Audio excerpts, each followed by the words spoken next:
Friends, आज हम पढ़ेंगे राजस्थान में किसान आंदोलन। अगर आप लोग इनके नोट्स बनाओगे ना, तो इन नोट्स को बनाने के बाद आपको राजस्थान की हिस्ट्री से रिलेटेड और कोई नोट्स बनाने की ज़रूरत नहीं पड़ेगी। ये नोट्स आपके second grade, REET mains exam, LDC exam, lab assistant, जहाँ जहाँ भी राजस्थान का इतिहास आता है उन सब में बहुत यूज़फुल है। तो बिल्कुल भी इग्नोर मत कीजिए और इन नोट्स को एक बार बना लीजिए। तो स्टार्ट करते हैं। राजस्थान में किसान आंदोलन। बिजोलिया किसान आंदोलन 1897 से लेकर 1941 तक। बिजोलिया आंदोलन भारत का पहला अहिंसात्मक किसान आंदोलन था। बिजोलिया वर्तमान में भीलवाड़ा जिले में स्थित है, परंतु ऐतिहासिक काल में यह ऊपरमाल की जागीर का एक ठिकाना था जो मेवाड़ रियासत में आती थी। यह आंदोलन धाकड़ जाति के किसानों द्वारा चलाया गया था। इस आंदोलन के प्रारंभिक नेतृत्वकर्ता साधु सीताराम दास थे, जिन्हें इस आंदोलन का प्रणेता कहा जाता है। मेवाड़ के शासक राणा सांगा ने अशोक परमार को ऊपरमाल की जागीर दी थी। अशोक परमार के वंशज ही बिजोलिया में शासन कर रहे थे। आंदोलन के समय मेवाड़ के महाराणा फतेह सिंह थे, जबकि बिजोलिया के ठिकानेदार राव कृष्ण सिंह या किशन सिंह थे। बिजोलिया का ठिकानेदार मेवाड़ के 16 उमराव में शामिल था। मेवाड़ के सलाहकारी परिषद के सदस्यों को ही उमराव कहा जाता था। आंदोलन के समय बिजोलिया के किसानों से लगभग 50% लगान लिया जाता था।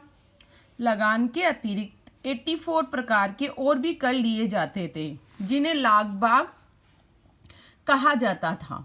लागबाग ही इस आंदोलन का सबसे प्रमुख कारण था। राजपूताना में लगान निर्धारण करने की पद्धतियां लांटा, अनाज को तोलकर लगान निर्धारित करना, कुंता, अनुमान के आधार पर लगान निर्धारित करना। राजपूताना में लगान वसूली की पद्धतियां भोग, अनाज के रूप में लगान देना, बिथोड़ी, नगद रूप में लगान देना।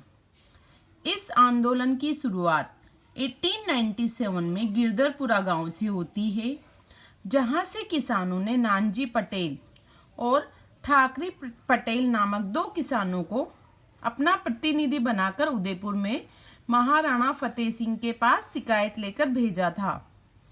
1903 में राव कृष्ण सिंह ने बिजोलिया के किसानों पर चौरीकर नामक लागबाग लगा दी, जिसके अंतर्गत किसानों को अपनी लड़की के विवाह पर 5 रुपए कर के रूप में देने होते थे।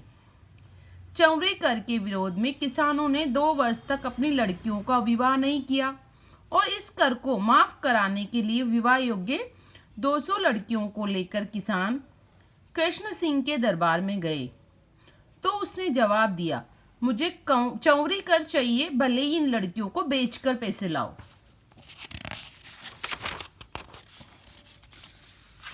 उन्नीस 1904 में चौरी कर माफ कर दिया गया। 1906 में बिजोलिया के नए राव पृथ्वी सिंह ने तलवार बंदाई या उत्तराधिकारी शुल्क नामक लागबाग लगा दी। ये क्वेश्चन इससे रिलेटेड, ये उत्तराधिकारी शुल्क क्या है, इससे रिलेटेड क्वेश्चन 3rd ग्रेड में आया था 2010 वाली में। 1914 में चित्तौड़ में विद्या प्रचारणी सभा का अधिवेशन हुआ था, जिसमें विजय सिंह पथिक और अरिबाऊ किंकर ने भाग लिया।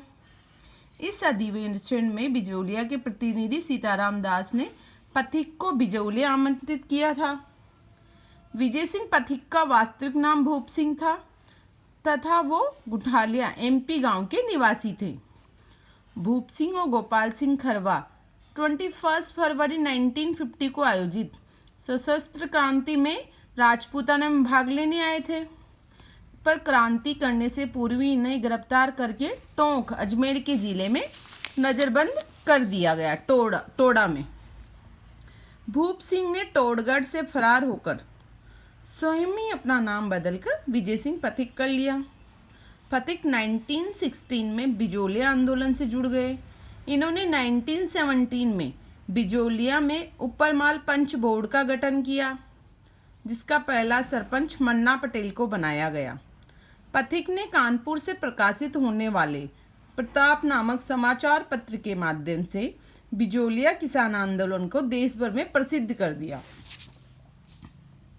कांग्रेस की 1918 के बंबई अधिवेशन में पथिक ने गांधी जी को बिजोलिया आमंत्रित किया था, परंतु गांधी जी ने बिजोलिया में अपने निजी सचिव महादेव देसाई को भेजा था।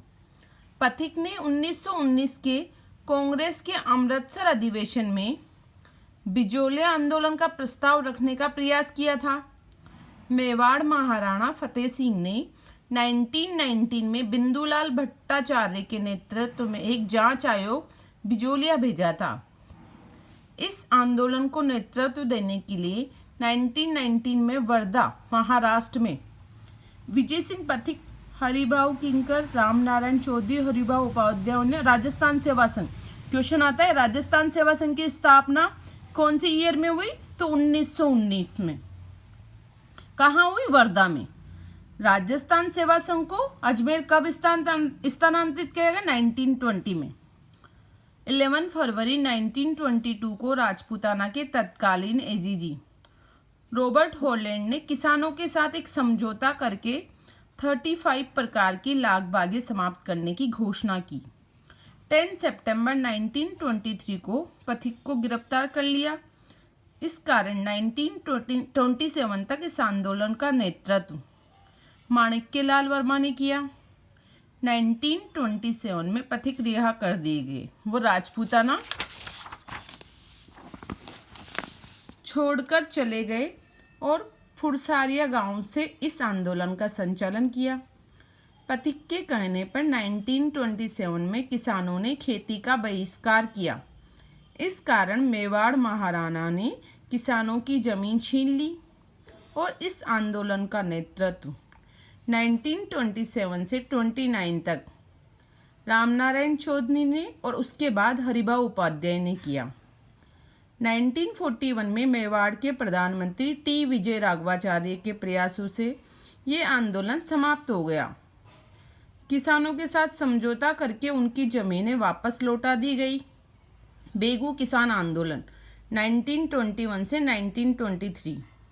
बेगू वर्तमान में चित्तौड़ जिले में स्थित है, जबकि ऐतिहासिक काल में ये मेवाड़ रियासत का एक ठिकाना था। आंदोलन के समय बेगू का ठिकानेदार अनूप सिंह था, जबकि मेवाड़ के महाराणा फतेह सिंह थे। बेगू का ठिकानेदार मेवाड़ रियासत के 16 उमराव में शामिल था। बेगू आंदोलन भी धाकड़ जाति के किसानों का आंदोलन था। इस आंदोलन की शुरुआत 1921 में मेनाल में हुई। किसानों की एक सभा हुई। इस आंदोलन का नेतृत्व रामनारायण चौधरी ने किया था। ठाकुर अनूप सिंह ने 2 फरवरी 1922 को रामनारायण चौधरी के साथ पारसोली गांव में एक समझौता करके किसानों की सभी मांगों को स्वीकार कर लिया। मेवाड़ सरकार ने इस पारसोली समझौते को रद्द करके इसे बोल्शेविक पेशली की संज्ञा दी। किसानों की समस्याओं को जांच करने के लिए मेवाड़ सरकार ने ट्रेंच आयोग का गठन किया। पूछ लिया जाए ट्रेंच आयोग कौन से किसान आंदोलन के लिए गठित किया गया, तो क्या आंसर दोगे, बेगू किसान आंदोलन। ट्रेंच भूमि बंदोबस्त अधिकारी था। वह किसानों से मिलने बेगू गया था, परंतु उस समय किसानों का केंद्र रायला गांव था। ट्रेंच किसानों से मिले बिना ही वापस आ गया और उसने सरकार को झूठी रिपोर्ट पेश की और 2-4 प्रकार की लागबाग कम करने की सिफारिश की। ट्रेंच की रिपोर्ट के आधार पर ही विजय सिंह पथिक को गिरफ्तार किया गया था। ट्रेंच की झूठी रिपोर्ट पर विचार करने के लिए किसान गोविंदपुरा गांव में एकत्रित हुए, जहां 13 जुलाई 1923 को ट्रेंच द्वारा गोलियां चलवाने के कारण रूपाजी धाकड़ और कृपाजी धाकड़ नामक 2 किसान शहीद हो गए। पूछ लिया जाए रूपाजी धाकड़ और कृपाजी धाकड़ कौन से किसान आंदोलन में शहीद हुए, तो क्या लिखोगे, बेगू किसान आंदोलन।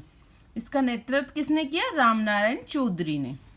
बूंदी किसान आंदोलन या बरड़ किसान आंदोलन जो 1923 में स्टार्ट हुआ, इस आंदोलन का केंद्र डाबी गांव था, जिसे बरड़ के नाम से जानते हैं।